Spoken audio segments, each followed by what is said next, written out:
আসসালামু আলাইকুম। সুপ্রিয় শিক্ষার্থীরা, তোমরা সবাই কেমন আছো? আশা করি সবাই অনেক অনেক ভালো আছো। এখানে তোমরা একটি নিউজ দেখতে পাচ্ছ। ধাপে ধাপে শিক্ষা প্রতিষ্ঠানগুলো খুলতে চাই বলেছেন শিক্ষামন্ত্রী। এ বিষয়ে বিস্তারিত জানবো আমাদের আজকের ভিডিওতে। শুরু করার আগে সবার কাছে ছোট্ট একটা রিকোয়েস্ট করছি, যারা এখনও আমাদের চ্যানেলটিকে সাবস্ক্রাইব করোনি তারা এখনই সাবস্ক্রাইব করে রাখো। তাহলে পরবর্তীতে তোমাদের জন্য প্রয়োজনীয় সকল শিক্ষণীয় আপডেট, সকল পরামর্শ সবার আগে পেয়ে যাবে। তাহলে চলো আমরা আর দেরি না করে সরাসরি মূল টপিকে চলে যাই। বিস্তারিত জানার জন্য আমরা একটু নিচে স্ক্রল করছি।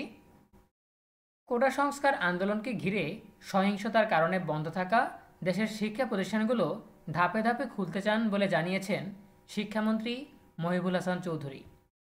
আজ মঙ্গলবার ৩০ জুলাই সচিবালয়ে স্বরাষ্ট্র মন্ত্রণালয়ের সভাকক্ষে কোটা সংস্কার আন্দোলনকে ঘিরে সহিংসতার পর চলমান পরিস্থিতি নিয়ে বিশেষ বৈঠক শেষে মন্ত্রী কথা বলেন। প্রথমে স্বরাষ্ট্রমন্ত্রী আসাদুজ্জামান খান কামাল বলেন, শিক্ষামন্ত্রী এখন সিদ্ধান্ত নেবেন কবে থেকে প্রাথমিক বিদ্যালয় খুলবে, কবে থেকে মাধ্যমিক বিদ্যালয় খুলবেন, কবে থেকে কলেজ এবং বিশ্ববিদ্যালয়গুলো খুলবেন। সেগুলো পর্যায়ক্রমে সিদ্ধান্ত তিনি নেবেন। পরে শিক্ষা প্রতিষ্ঠানগুলো খুলে দেওয়ার বিষয়ে শিক্ষামন্ত্রী বলেন, শিক্ষা প্রতিষ্ঠান খোলার প্রশ্নে আমরা বারবার বলছি জননিরাপত্তা সর্বাগ্রে। জননিরাপত্তার বিষয়টি বিবেচনায় নিয়ে আমরা সব কর্তৃপক্ষের সঙ্গে আলোচনা করে ধাপে ধাপে অবশ্যই শিক্ষা প্রতিষ্ঠানগুলো খুলতে চাই।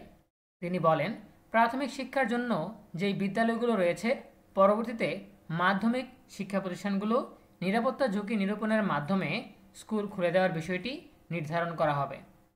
শিক্ষা প্রতিষ্ঠান খোলার কোনো সময় বলবেন কি না এ বিষয়ে তিনি বলেন, নিরাপত্তা ঝুঁকি যদি কমে তখন আপনারা জানতে পারবেন কখন খোলা হবে।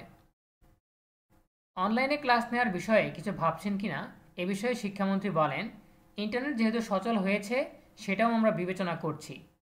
ইতোমধ্যে আমরা বিশ্ববিদ্যালয়গুলোর সঙ্গে আলোচনা করেছি। সো এই ছিল আমাদের এখনকার আপডেট। দেখা হবে পরবর্তী আপডেট নিয়ে নতুন কোনো ভিডিওতে। সেই পর্যন্ত তোমরা সবাই ভালো থাকো, সুস্থ থাকো, নিরাপদে থাকো এবং সবসময় ইএনইউবির সাথেই থাকো। তোমাদের সকলের জন্য রইল অনেক অনেক শুভকামনা। ধন্যবাদ সবাইকে।